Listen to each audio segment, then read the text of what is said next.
ইসলাম হুকুমত কায়েম করতে চাই, ইসলাম হুকুমত কায়েম করতে চাই। ইসলাম হুকুমত কায়েম করলে কি হবে?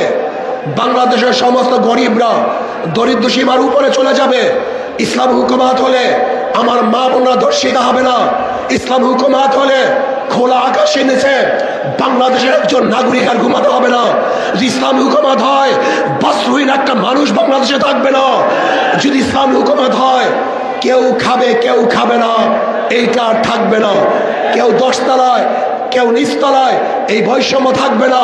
আমাদের বাংলাদেশের প্রত্যেক নাগরিকের অধিকারকে ফিরিয়ে দেওয়া হবে, সাম্যতা হবে, মানবিক মর্যাদা প্রদান করা হবে, ন্যায় বিচার প্রতিষ্ঠা।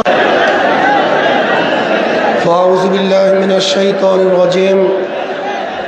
বিসমিল্লাহির রহমানির রহিম। ওয়ালা তাহিনু ওয়ালা তাহজানু ওয়া আনতুমুল আ'লাউনা ইন কুনতুম মুমিনিন। সাদাকাল্লাহুল আলিয়্যুল আযীম।